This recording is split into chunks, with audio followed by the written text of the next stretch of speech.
जय Hind. Target IAS के YouTube channel पर आपका स्वागत है। मध्य प्रदेश समान अध्ययन में पिछले क्लास में हमने मध्य प्रदेश के गठन की चर्चा की थी। जो हमारी पिछली क्लास थी उसमें हमने मध्य प्रदेश के सभी संभाग एवं जिले की चर्चा की थी।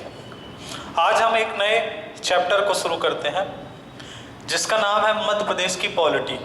ठीक है, मध्य प्रदेश की पॉलिटी या मध्य प्रदेश की राज व्यवस्था। मध्य प्रदेश की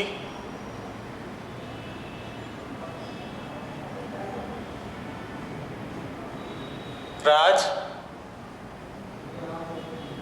व्यवस्था या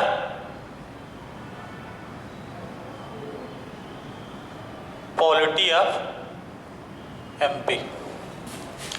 देखिए, इस चैप्टर को स्टार्ट हमने इसलिए किया है क्योंकि इस चैप्टर से क्वेश्चन पेपर में अधिकतर पूछे जाते हैं। हालांकि अधिकतर लोग क्या करते हैं, सबसे पहले मध्य प्रदेश की भौगोलिक जानकारी जो है, मध्य प्रदेश की जियोग्राफी जिसको हम कहते हैं, मध्य प्रदेश की जियोग्राफी सीधे स्टार्ट कर देते हैं। लेकिन उसके पहले हम मध्य प्रदेश की पॉलिटी स्टार्ट कर रहे हैं क्योंकि पॉलिटी से क्वेश्चन आता है। सबसे ज़्यादा क्वेश्चन जो है अगर देखा जाए तो पॉलिटी सेक्शन से क्वेश्चन जो है करंट को टच करते हुए भी क्वेश्चन आते हैं, इसलिए हम सबसे पहले पॉलिटी को टच कर रहे हैं। देखिए, मध्य प्रदेश की राज्य व्यवस्था जो है इसको हम आज देखेंगे। सबसे पहले हमें ये ध्यान देना है कि संविधान का जो पार्ट 6 है, जो संविधान का पार्ट 6 है, पार्ट 6 में क्या लिखा हुआ है। पार्ट 6 में स्टेट एग्जीक्यूटिव के बारे में जानकारी बताई गई है।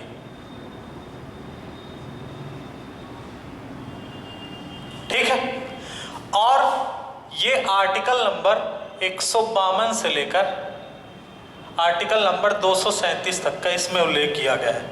ठीक है, जिसको हम हिंदी में कहते हैं राज्य की कार्यपालिका। संविधान के पार्ट 6 में इसका प्रावधान है राज्य की कार्यपालिका का, जिसमें आर्टिकल 152 से लेकर 237 तक उल्लेख किया गया है। हम बेसिकली राज्य की कार्यपालिका ही पढ़ेंगे, लेकिन हम उसको मध्य प्रदेश के रेफरेंस पे पढ़ेंगे, मध्य प्रदेश के पॉइंट से पढ़ेंगे। जो राज्य की कार्यपालिका है, जिस प्रकार केंद्र के अंदर संसदीय शासन प्रणाली अपनाई गई है, मतलब लोकसभा है, राज्यसभा है और राष्ट्रपति है, उसी प्रकार राज्यों के अंदर भी जो राज्य की कार्यपालिका है इसमें भी संसदीय शासन प्रणाली अपनाई गई। समझ रहे हैं? जिस प्रकार केंद्र के अंदर संसदीय शासन प्रणाली अपनाई गई है, उसी प्रकार राज्यों के अंदर भी संसदीय शासन प्रणाली अपनाई गई। संसदीय शासन प्रणाली, संसदीय शासन प्रणाली। ठीक है, अब हमें यह बात ध्यान देना है कि जो राज्य की कार्यपालिका है ठीक उसी प्रकार काम करती है जिस प्रकार केंद्र के अंदर हमारी संसद मतलब लोकसभा, राज्यसभा और राष्ट्रपति काम करते हैं। जो राज्य की कार्यपालिका है वो संविधान के पार्ट 6 में इसका उल्लेख किया गया है। तो हम इस चैप्टर की शुरुआत जो है यहीं से स्टार्ट करेंगे, राज्य की कार्यपालिका से।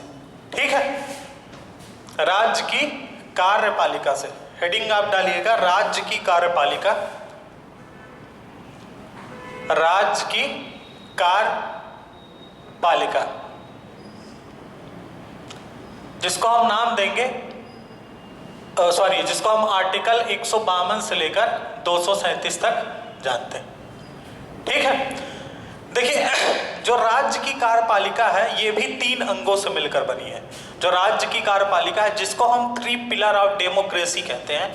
3 पिलर ऑफ डेमोक्रेसी, राजनीति के 3 स्तंभ जो होते हैं, 3 पिलर होते हैं, वो कौन कौन से होते हैं यहां पर ध्यान देंगे। सबसे पहले होता है विधायिका। क्या होता है? विधायिका। दूसरा क्या होता है? कार्यपालिका। विधायिका, दूसरा हो गया आपका कार्यपालिका, और तीसरा होता है आपका न्यायपालिका। न्यायपालिका, यही चीज हमने जब भारत की पॉलिटी जब आप पढ़ेंगे तो वहां पर भी आप यही पढ़ेंगे कि जो कार्यपालिका होती है, जो हमारे जब हम भारत की पॉलिटी पढ़ते हैं तो भारत की पॉलिटी में हम पढ़ते हैं कि 3 पिलर ऑफ डेमोक्रेसी कौन से? विधायिका है, कार्यपालिका है, न्यायपालिका है। विधायिका को क्या कहते हैं? लेजिस्लेचर। इसको कहते हैं एग्जीक्यूटिव बॉडी।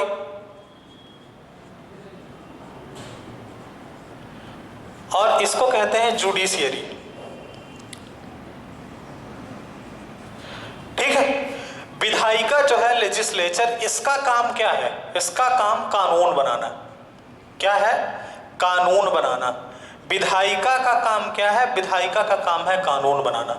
और राज्यों के अंदर कानून बनाने के लिए दो तरह की व्यवस्था की गई है। राज्यों के अंदर कानून बनाने के लिए दो व्यवस्थाएं की गई हैं। एक व्यवस्था की गई है विधान परिषद की, और दूसरी व्यवस्था की गई है विधानसभा की। जिस प्रकार संसद, केंद्र में विधायिका का काम कौन करता है? संसद करती है। और संसद का काम क्या है? कानून बनाना। कानून बनाने के लिए वहां पर लोकसभा तथा राज्यसभा, संसद के जो सदन है, उसी प्रकार राज्यों के अंदर विधायिका का काम है कानून बनाना। और राज्यों के अंदर जो विधायिका है, राज्य विधानमंडल है, उसके दो सदन है, एक विधान परिषद है और दूसरा क्या है आपका? विधानसभा है। दूसरी चीज कार्यपालिका का काम क्या है? कार्यपालिका का काम यह है कि विधायिका द्वारा बनाए गए कानूनों को लागू करवाना। विधायिका द्वारा बनाए गए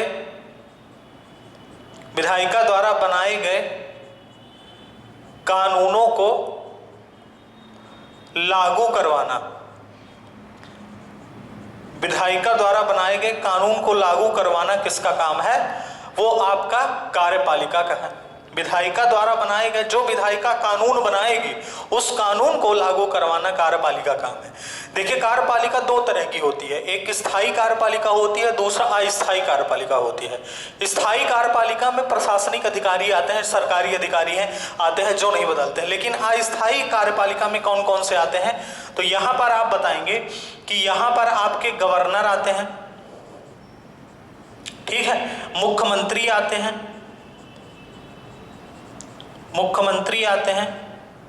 मंत्री परिषद आते हैं, मंत्री परिषद, और राज्य का महाअधिवक्ता जो होता है, राज्य का महाअधिवक्ता। ठीक है, राज्य का महाधिवक्ता। तो जो कार्यपालिका है, कार्यपालिका का काम क्या है? विधायिका द्वारा बनाए गए कानून को लागू करवाना। इसके अंतर्गत हम गवर्नर पढ़ेंगे, मुख्यमंत्री पढ़ेंगे, मंत्री परिषद पढ़ेंगे और राज्य का महाधिवक्ता पढ़ेंगे। उसके बाद न्यायपालिका। न्यायपालिका का काम क्या है? कि विधायिका तथा कार्यपालिका के कार्यों में हस्तक्षेप करना। विधायिका तथा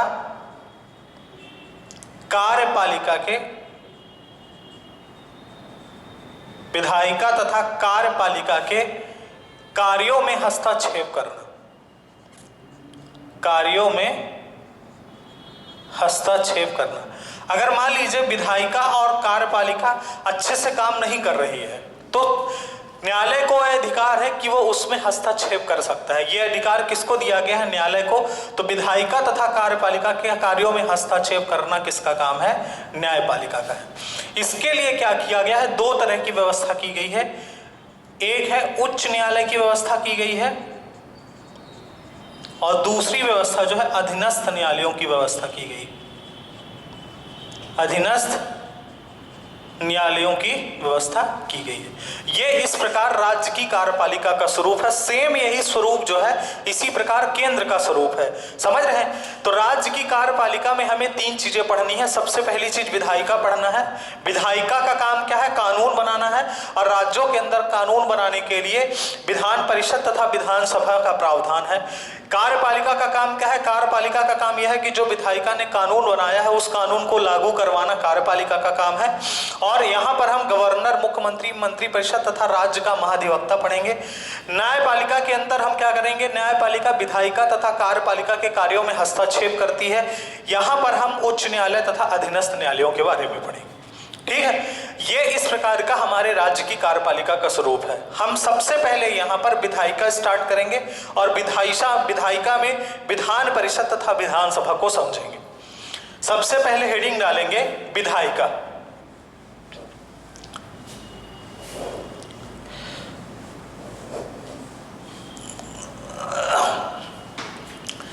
हेडिंग आप डालिएगा विधायिका, या इसी को इंग्लिश में कहते हैं या विधायिका, या इसी का एक नाम है राज्य विधानमंडल।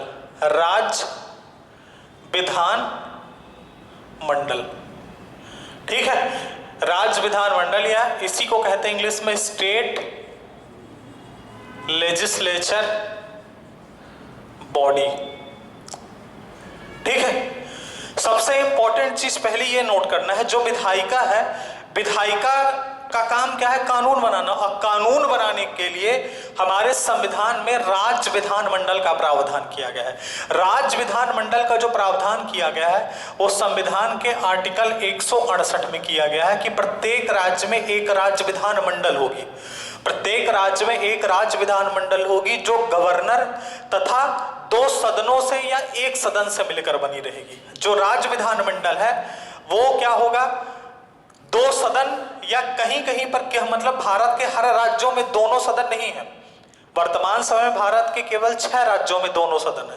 तो जो राज्य विधानमंडल है उस आर्टिकल 168 में क्या बताया गया है कि प्रत्येक राज्य में एक राज्य विधानमंडल होगी जो राज्यपाल तथा दोनों सदन, जो राज्यपाल तथा 2 सदन या एक सदन से मिलकर बनी रहेगी। तो हमें बताना है सबसे पहली चीज, जो राज्य विधानमंडल होती है उसके क्या होते हैं? उसके 3 महत्वपूर्ण अंग होते हैं। कौन कौन सा होता है? सबसे पहला होता है विधान परिषद, दूसरा होता है आपका विधानसभा, विधानसभा, और तीसरा होता है राज्यपाल। जिस प्रकार संसद के 3 महत्वपूर्ण अंग होते हैं, लोकसभा, राज्यसभा तथा राष्ट्रपति, उसी प्रकार राज्य विधानमंडल के 3 महत्वपूर्ण अंग होते हैं, विधान परिषद, विधानसभा तथा राज्यपाल। यहां पर कुछ लोगों को कंफ्यूजन होता है कि जो राज्य विधानमंडल होता है उसका सदस्य राज्यपाल नहीं होता है।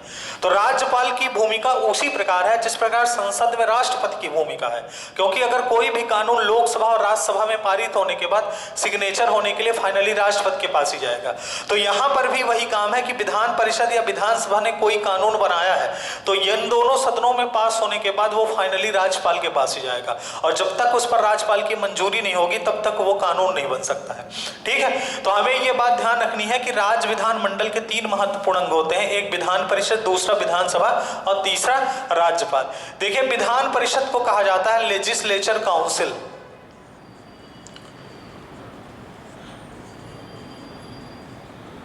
इसको बोला जाता है लेजिस्लेटिव असेंबली,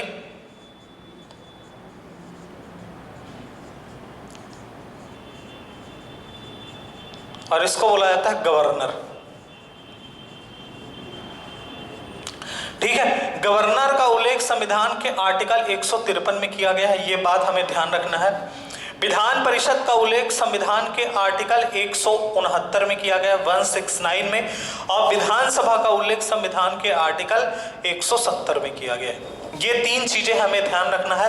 विधान परिषद, जिसको लेजिस्लेचर काउंसिल कहा जाता है, इसका उल्लेख संविधान के आर्टिकल 169 में किया गया है। विधानसभा को लेजिस्लेटिव असेंबली बोलते हैं, इसका उल्लेख संविधान के आर्टिकल 170 में किया गया है। और राज्यपाल का उल्लेख संविधान के आर्टिकल 153 में किया गया है। आप यहां पर बता सकते हैं कि राज्यपाल राज्य विधानमंडल का महत्वपूर्ण अंग होता है। राज्यपाल राज्य विधानमंडल का महत्वपूर्ण अंग होता है। अगर क्वेश्चन ये पूछा जाएगा कि राज्य विधानमंडल के कितने अंग होते हैं, तो आपको वहां पर बताना पड़ेगा कि राज्य विधानमंडल के 3 महत्वपूर्ण अंग होते हैं। ठीक है, उसमें विधान परिषद, विधानसभा और राज्यपाल हो। अब यहां पे सबसे पहले हम स्टार्ट करेंगे विधान परिषद से, एकदम सीक्वेंस वाइज सीक्वेंस स्टार्ट कर रहे हैं, और जैसे ही विधान परिषद, विधानसभा, राज्यपाल खुलता जाएगा उसी प्रकार मध्य प्रदेश में भी हम एंटर होते चले जाएंगे, और मध्य प्रदेश का स्वरूप कैसा है उस पर भी हम चर्चा करते रहेंगे। हम यहाँ पर आपको पूरा संविधान में जो हमारा पार्ट 6 है उसमें जो जो महत्वपूर्ण जानकारियां हैं वो महत्वपूर्ण जानकारियां यहाँ पर भी हम देखते रहेंगे, जिससे हमें मध्य प्रदेश की जो पॉलिटी है वो लिंकअप तरीके से हमारे समझ में आती रहे। तो सबसे पहले आप हेडिंग डालेंगे विधान परिषद। विधान परिषद,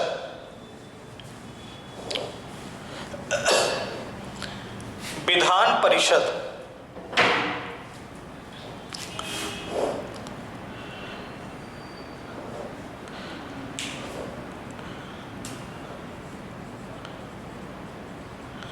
विधान परिषद या लेजिस्लेटिव काउंसिल।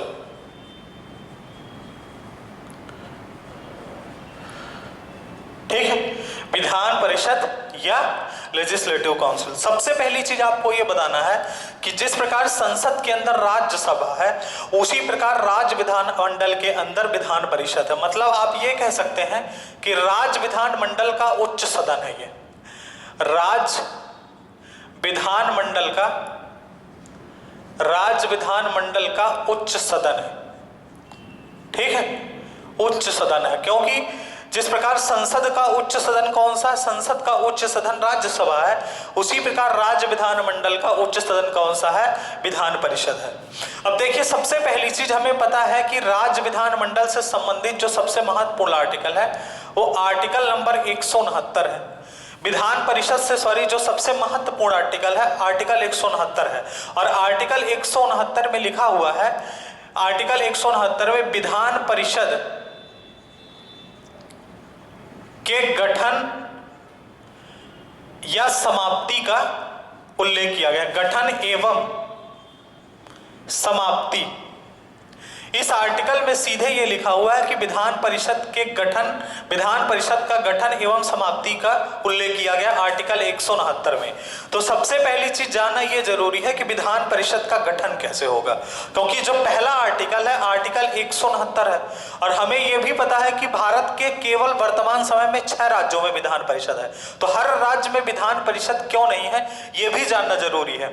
तो देखिए, विधान परिषद का गठन और समाप्ति दोनों का एक ही प्रोसीजर है। विधान परिषद के गठन एवं समाप्ति दोनों का जो प्रोसीजर है एक ही है। और ये प्रोसीजर स्टार्ट कहां से होता है? ये प्रोसीजर स्टार्ट होता है जिस राज्य में विधान परिषद का गठन करना है या समाप्ति करनी है, उस राज्य की विधानसभा के अंदर एक बिल लाना पड़ेगा। समझ रहे हैं? राज्य की विधानसभा के अंदर क्या होगा? विधानसभा के अंदर क्या करना पड़ेगा? एक बिल लाना पड़ेगा। सबसे पहला काम तो यह करना पड़ेगा, राज्य की विधानसभा के अंदर बिल लाना पड़ेगा। और यह बिल क्या होगा? पूर्ण सदस्यों के बहुमत से लाया जाए। पूर्ण सदस्यों के बहुमत से राज्य की विधानसभा में एक बिल लाया जाए और पूर्ण सदस्यों के बहुमत से यह बिल लाया जाए। ठीक, उसके बाद इसको विधानसभा में पास किया जाए। अब पास करने का तरीका यह है कि जिस दिन विधानसभा में यह बिल रखा जाए पास करने के लिए, तो जितने सदस्य उपस्थित रहें उसमें 2/3 सदस्यों से क्या हो? 2/3 बहुमत से पास किया जाए। 2/3 बहुमत से पास होना चाहिए। ठीक है, पहला प्रोसीजर क्या है कि राज्य की विधानसभा के अंदर एक बिल लाया जाए, उस बिल पर पूर्ण सदस्यों का बहुमत हो, मतलब पूर्ण सदस्यों के बहुमत से वो बिल लाया जाए। उसके बाद उसको विधानसभा में पास करने के लिए रखा जाए। और जिस दिन विधानसभा में पास हो तो जितने सदस्य उपस्थित रहें उसमें 2/3 सदस्यों के पूर्ण बहुमत से वो पारित हो। पारित होने के बाद वो कहा जाएगा, जब यहां से पास हो जाएगा तो वो जाएगा कहां? संसद में। संसद में जाने के बाद ये लोकसभा में जाएगा और उसके बाद कहां जाएगा? राज्यसभा में जाएगा। लोकसभा और राज्यसभा में जब ये बिल सामान्य बहुमत से पारित हो जाएगा तो उसके पास ये जाएगा राष्ट्रपति के पास। और राष्ट्रपति के जिस दिन इस पर सिग्नेचर हो जाएंगे और गजट पत्र में ये प्रकाशित हो जाएगा, उसी दिन वो राज्य जो है विधान परिषद अपने राज्य में गठन कर सकता है या समाप्ति कर सकता है। तो विधान परिषद के गठन या समाप्ति का सीधा सिंपल प्रोसीजर है कि सबसे पहले उस राज्य की विधानसभा में एक बिल लाना पड़ेगा जिस बिल पर पूर्ण सदस्यों का बहुमत हो। उसके बाद उसको विधानसभा में पास किया जाए। पास करते समय जिस दिन पास हो उस दिन जितने सदस्य उपस्थित हो उसके 2/3 बहुमत से पास हो। उसके बाद संसद में जाए, संसद में लोकसभा और राज्यसभा वहां सामान्य बहुमत से पास हो, उसके पास राष्ट्रपति के पास जाएगा और राष्ट्रपति जिस दिन उस पर सिग्नेचर कर देगा, गजट पत्र में प्रकाशित हो जाएगा, तो वो राज्य अपने राज्य में विधान परिषद का गठन कर सकता है या समाप्ति कर सकता है। ये आर्टिकल 169 में लिखा हुआ है। ठीक है, अब जब विधान परिषद का गठन हो जाएगा जिस भी राज्य के अंदर, जब विधान परिषद का गठन हो जाएगा तो विधान परिषद के गठन के बाद विधान परिषद के सदस्यों की संख्या किस प्रकार निश्चित की जाएगी, विधान परिषद के सदस्यों की संख्या किस प्रकार निश्चित की जाएगी। तो यहाँ पर क्या तरीका है, यहाँ पर आप लिख लीजिएगा विधान परिषद की संरचना कैसी होगी। विधान परिषद की संरचना,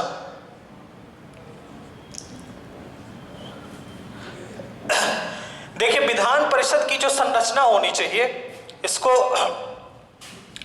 नोट करिए।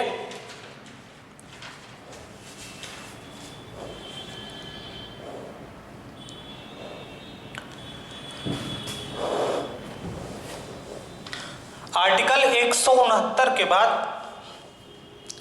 जो दूसरा आर्टिकल है इंपॉर्टेंट विधान परिषद से रिलेटेड, वो है आर्टिकल 170। आर्टिकल 170 में विधान परिषद की संरचना का उल्लेख किया गया है। विधान परिषद की संरचना, विधान परिषद की संरचना। देखिए विधान परिषद की संरचना में सबसे पहली चीज हमें यह ध्यान रखना है कि विधान परिषद के सदस्यों की संख्या किस प्रकार निश्चित की जाएगी।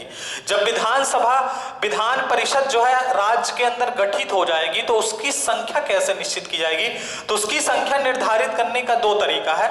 सबसे पहली चीज यह है कि इसकी जो अधिकतम संख्या होनी चाहिए, अधिकतम संख्या, वो संख्या कितनी होनी चाहिए, राज्य की जो विधानसभा है, उस राज्य की जो विधानसभा है उसके कुल सदस्यों के 1/3 सदस्य से अधिक नहीं होनी चाहिए, है ना। विधानसभा के कुल सदस्यों के 1/3 सदस्यों से अधिक नहीं होनी चाहिए।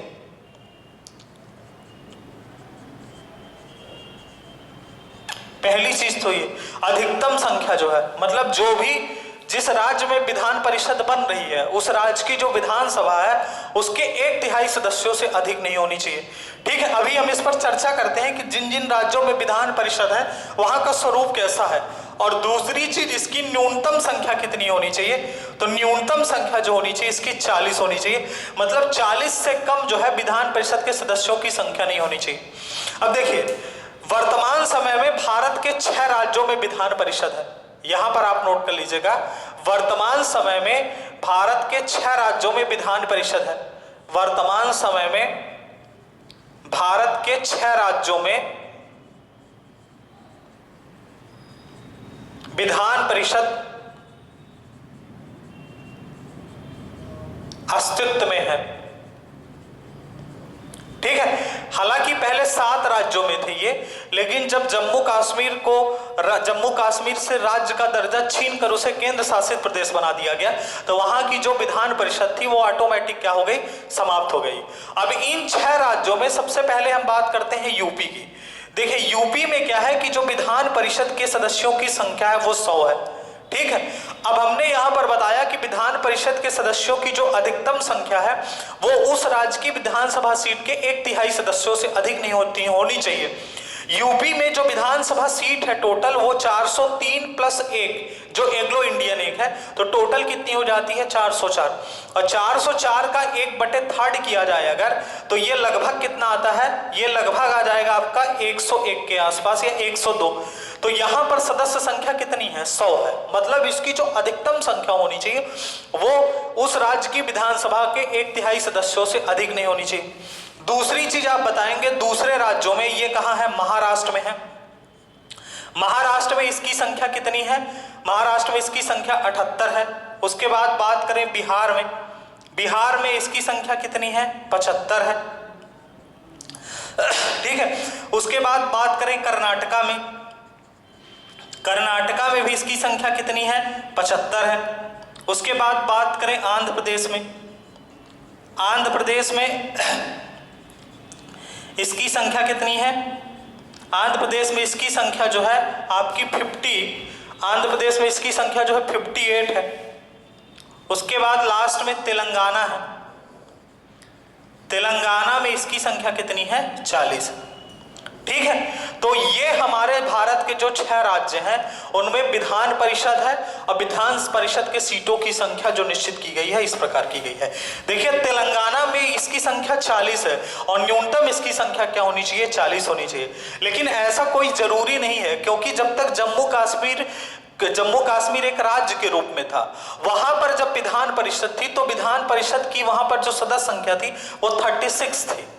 लेकिन यहां पर न्यूनतम कितना कहा गया है, 40 है। तो ये अपवाद था जो जम्मू कश्मीर में आपकी 36 सीटों वाली विधान परिषद थी, जो अब नहीं है, वो क्या था, एक अपवाद था। दूसरी चीज आप यहां पर देखें, जैसे यहां पर बात करें कर्नाटका की, कर्नाटका ने क्या किया है कि जनवरी 2020 में अपनी विधानसभा के अंदर ये बिल पास करके भेज दिया है संसद के पास कि हमारे राज्य की विधान परिषद समाप्त कर दी जाए। तो ये टोटली डिपेंड करता है विधान परिषद का अस्तित्व में आना या समाप्त हो जाना, वो उच्च राज्य की विधानसभा पर डिपेंड करता है।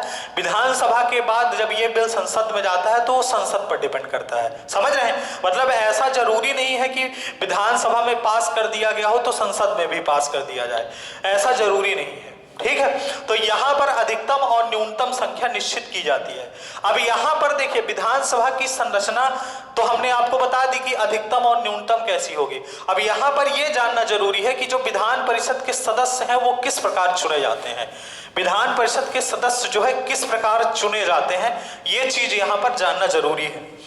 विधान परिषद के सदस्यों का चुनाव, ठीक है, देखिए इनका जो चुनाव होता है, इनके बारे में आप बताएं तो इनका जो चुनाव होता है वो अप्रत्यक्ष तरीके से होता है। ठीक है, विधान परिषद के सदस्यों का चुनाव, विधान परिषद के जो सदस्यों का चुनाव होता है,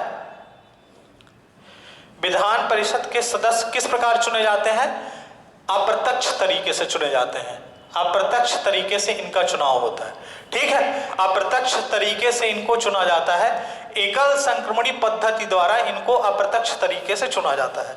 अब देखिए इसमें कैसे चुना जाता है, देखिए इसमें जो टोटल सदस्य होते हैं विधान परिषद के, इसमें आपको ध्यान रखना है, बहुत इंपॉर्टेंट पॉइंट है, यहां से क्वेश्चन पेपर में पूछे जाते हैं कि विधान परिषद के सदस्यों को कौन कौन चुनता है। तो सबसे पहली चीज आप ये बताएंगे कि विधान परिषद के 1/3 सदस्य जो होते हैं, एक तिहाई सदस्य जो होते हैं, वो विधानसभा के सदस्यों द्वारा चुने जाते हैं।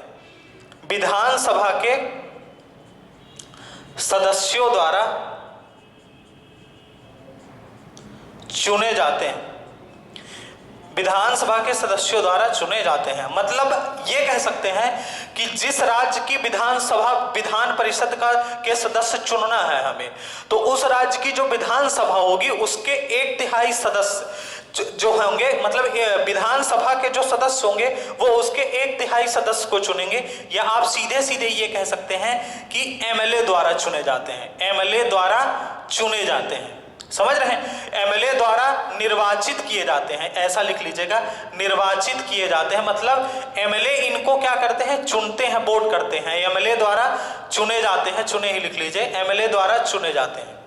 दूसरी चीज क्या होता है कि अगले 1/3 सदस्य क्या करते हैं, कैसे चुने जाते हैं, राज्य की जिला परिषद, राज्य की जिला परिषद,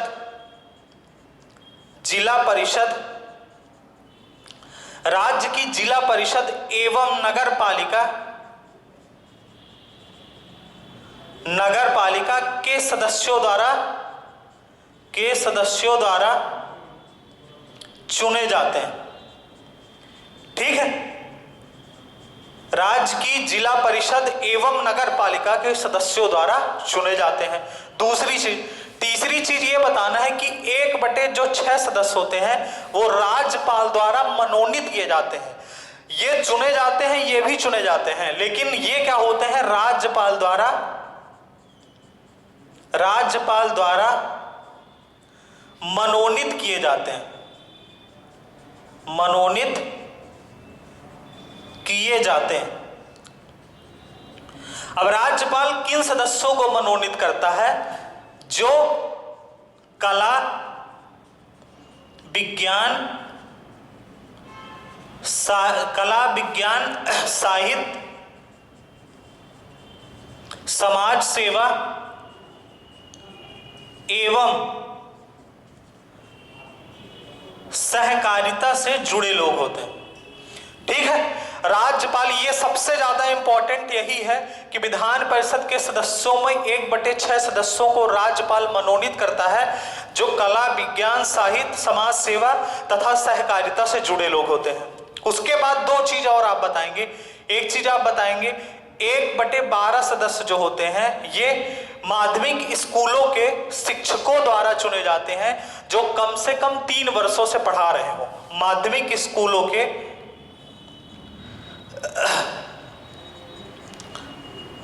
माध्यमिक स्तर के स्कूलों के माध्यमिक स्तर के स्कूलों के शिक्षकों द्वारा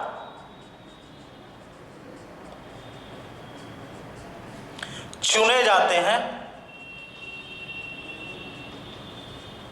जो कम से कम 3 वर्षों से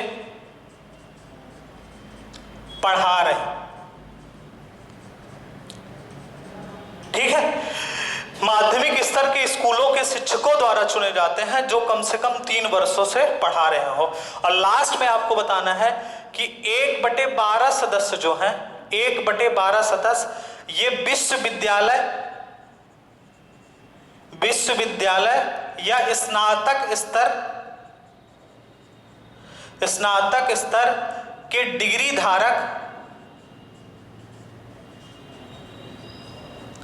छात्र छात्राओं द्वारा चुने जाते हैं। छात्र छात्राओं द्वारा चुने जाते हैं। ठीक है, अब थोड़ा इसी को समराइज कर देते हैं जल्दी से। देखिए, जो विधान परिषद के सदस्य होते हैं वो किस प्रकार चुने जाते हैं। इनका जो चुनाव होता है अप्रत्यक्ष तरीके से एकल संक्रमण पद्धति द्वारा किया जाता है। 1/3 सदस्यों को उस राज्य की विधानसभा के एमएलए जो होते हैं या विधानसभा के सदस्य होते हैं वो चुनते हैं। 1/3 सदस्य जिला परिषद एवं नगर पालिका के सदस्यों द्वारा चुने जाते हैं। 1/6 सदस्यों को राज्यपाल मनोनीत करता है जो कला, विज्ञान, साहित्य, समाज सेवा एवं सहकारिता से जुड़े लोग होते हैं। 1/12 सदस्यों को माध्यमिक स्तर के स्कूलों के शिक्षकों द्वारा चुना जाता है जो कम से कम 3 वर्षों से पढ़ा रहे होते हैं। उसके बाद 1/12 सदस्य क्या होते हैं, विश्वविद्यालय या स्नातक स्तर के डिग्री धारक छात्र छात्राओं द्वारा चुने जाते हैं। इसमें जो सबसे इंपॉर्टेंट चीज है ये राज्यपाल है। क्वेश्चन ये पूछा जाता है कि राज्यपाल विधान परिषद के कितने सदस्यों को मनोनीत करता है, तो 1/6 सदस्यों को मनोनीत करता है जो कला, विज्ञान, साहित्य तथा समाज सेवा के क्षेत्र में क्या होते हैं, आपके जुड़े होते हैं। उसके बाद थोड़ा सा और यहां पर हमें 2-3 चीजें ध्यान दे लेना है। सबसे पहली चीज, जब हमारी विधान परिषद अस्तित्व में आ जाती है तो इसका कार्यकाल कितने समय के लिए होता है, इसका उल्लेख आर्टिकल 172 में किया गया है। आर्टिकल 172 में विधान परिषद के कार्यकाल का उल्लेख किया गया है। विधान परिषद के कार्यकाल का देखिए, विधान परिषद आप कह सकते हैं कि राज्य की जो विधान परिषद है, क्योंकि अगर संसद में बात किया जाए तो संसद में जो राज्यसभा है वो एक स्थायी सदन है, कभी भंग नहीं होता। लेकिन जो विधान परिषद है ये स्थायी सदन तो है, स्थायी सदन है, लेकिन एक चीज ध्यान रखना है, यह भंग तो नहीं होती, परंतु इसे समाप्त किया जा सकता है, इसे समाप्त किया जा सकता है, परंतु इसे क्या किया जा सकता है, समाप्त किया जा सकता है। यह बात ध्यान रखना है। आर्टिकल 172 में विधान परिषद के कार्यकाल का उल्लेख किया गया है। विधान परिषद एक स्थायी सदन है जिस प्रकार राज्यसभा है, लेकिन राज्यसभा कभी भी भंग नहीं होती, और दूसरी चीज राज्यसभा को समाप्त भी नहीं किया सकता। लेकिन विधान परिषद भंग तो नहीं होती है, लेकिन इसको समाप्त किया जा सकता है। और समाप्त करने का तरीका कैसे है, जैसा हमने पहले आपको बताया कि किस प्रकार इसका गठन और समाप्ति किया जाता है। देखिए, इसका जो कार्यकाल होता है ये 6 वर्ष के लिए होता है। एक बात ध्यान रखिएगा, इसका कार्यकाल 6 वर्ष के लिए होता है। जिस प्रकार राज्यसभा का कार्यकाल 6 वर्ष के लिए होता है, उसी प्रकार इसका कार्यकाल भी 6 वर्ष के लिए होता है। लेकिन इसके 1/3 सदस्य जो होते हैं, 1/3 सदस्य प्रत्येक 2 वर्ष में रिटायर हो जाते हैं, प्रत्येक 2 वर्षों में रिटायर हो जाते हैं। ठीक है, प्रत्येक 2 वर्षों में रिटायर हो जाते हैं। जिस प्रकार राज्यसभा के सदस्य जो है प्रत्येक 2 वर्षों में रिटायर होते रहते हैं, उसी प्रकार विधान परिषद के सदस्य भी जो है आपका प्रत्येक 2 वर्ष में रिटायर होते रहते हैं।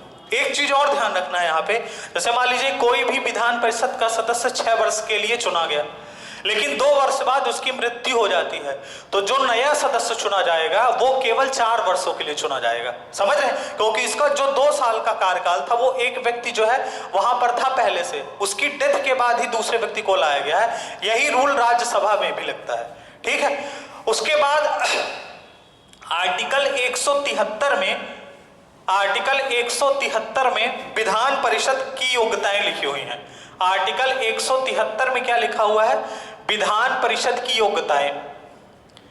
विधान परिषद के सदस्य की योग्यताएं, जो विधान परिषद का सदस्य है उसके लिए क्या योग्यताएं होनी चाहिए। तो योग्यताओं में हमें बाकी वही चीजें हैं कि भारत का नागरिक होना चाहिए, पागल या दिवालिया नहीं होना चाहिए, किसी भी सरकारी लाभ के पद पर नहीं होना चाहिए। जो सबसे महत्वपूर्ण चीज है वो है एज कितनी होनी चाहिए।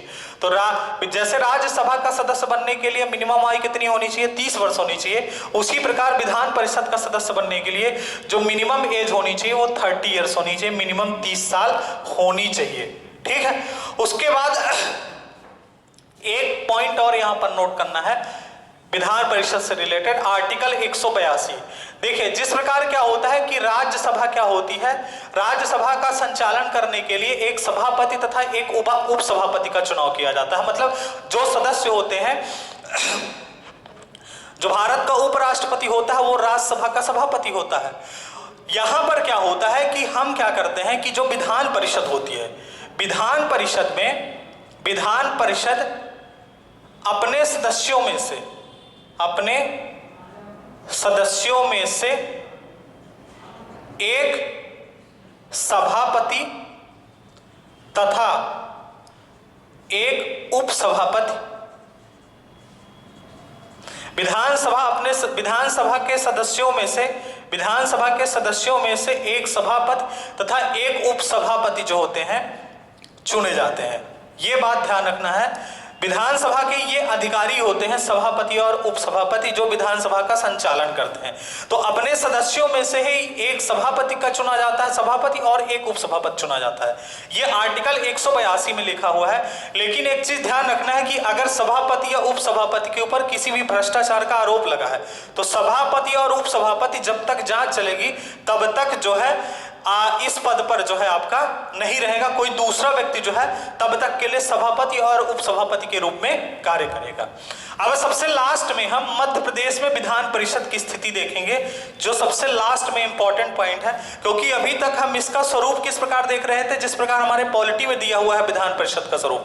मध्य प्रदेश में विधान परिषद का क्या है, ये विधान परिषद है कि नहीं है, इसके बारे में कभी ऐसा बिल लाया गया कि नहीं लाया गया, क्या इसके बारे में जानकारी है। तो आप यहाँ पर लिखें, हेडिंग डालिएगा, मध्य प्रदेश में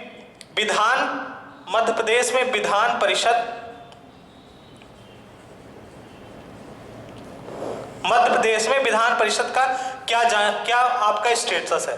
देखिए, मध्य प्रदेश में विधान परिषद नहीं है अभी में, वर्तमान समय में मध्य प्रदेश में विधान परिषद अस्तित्व में नहीं है। अगर विधान परिषद अस्तित्व में नहीं है तो जो हमारा राज्य विधानमंडल है, राज्य विधानमंडल जो है, हमने आपको बताया कि इसके कौन कौन से अंग हैं। इसके 3 महत्वपूर्ण अंग हैं। एक आपका क्या है, विधान परिषद है, एक विधान परिषद है, दूसरा क्या है आपका विधानसभा है, और तीसरी चीज आपका क्या है, राज्यपाल है। तो मध्य प्रदेश के अंदर जो है वर्तमान समय में विधान परिषद अस्तित्व में नहीं है, केवल क्या है, विधानसभा है और राज्यपाल है। इसका मतलब यह है कि मध्य प्रदेश में वर्तमान समय में एक सदनात्मक विधानसभा है, एक सदनात्मक विधानमंडल है। ठीक है, एक सदनात्मक का मतलब यह है कि केवल जो हमारे राज्य विधानमंडल के 2 सदन है, विधान परिषद और विधानसभा, उसमें से विधानसभा केवल है, इसलिए इसको एक सदनात्मक विधानमंडल कहा गया है। अब देखिए, मध्य प्रदेश में क्या कभी ऐसा बिल लाया गया कभी भी कि विधान परिषद अस्तित्व में लाई जाए कि ना लाई जाए, इसके बारे में क्या है, तथ्य है। तो इसमें आप बताएंगे कि मध्य प्रदेश में विधान परिषद को अस्तित्व में लाने के लिए मध्य प्रदेश की विधानसभा में बिल लाया गया था, बिल पास किया गया था, लेकिन कभी भी उसको संसद में प्रेषित नहीं किया गया। मध्य प्रदेश की विधानसभा में विधान परिषद अस्तित्व में लाने के लिए बिल लाया गया था तथा बिल को पास किया गया था, लेकिन उसको संसद में कभी प्रेषित नहीं किया, संसद में कभी भेजा नहीं गया, इसलिए विधान परिषद अस्तित्व में नहीं आई है।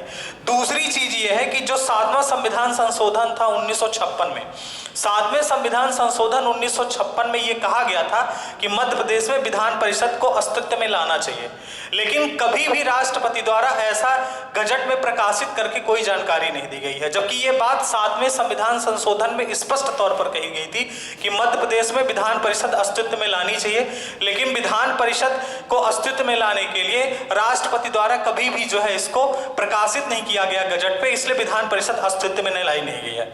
अब देखिए, विधान परिषद को अगर अस्तित्व में लाना है राज्य के अंदर, तो अस्तित्व में लाने के लिए तरीका यही है कि सबसे पहले इसको विधानसभा में बिल लाया जाए, बिल लाने के बाद बिल को पास किया जाए, उसके बाद संसद में भेजा जाए और संसद में लोकसभा राज्यसभा में पास हो, और लोकसभा तथा राज्यसभा में पास होने के बाद ये क्या है आपका राष्ट्रपति के पास जाए, राष्ट्रपति इस पर सिग्नेचर कर देगा तो बिल बन जाएगा। मतलब ये बात ध्यान रखना है कि वर्तमान समय में मध्य प्रदेश में विधान परिषद अस्तित्व में नहीं है। वर्तमान समय में भारत के केवल 6 राज्यों में अस्तित्व में है, जिन 6 राज्यों को हमने आपको बता दिया। अब हम नेक्स्ट क्लास में क्या करेंगे कि मध्य प्रदेश जो विधान परिषद है, क्योंकि विधान परिषद को हमने पढ़ लिया, अब नेक्स्ट क्लास में हम विधानसभा के बारे में पढ़ेंगे और मध्य प्रदेश में विधानसभा का विकास किस प्रकार हुआ, कैसे कैसे डेवलपमेंट हुए 1956 से लेकर, उस पर हम चर्चा जो है नेक्स्ट वीडियो में करेंगे। धन्यवाद।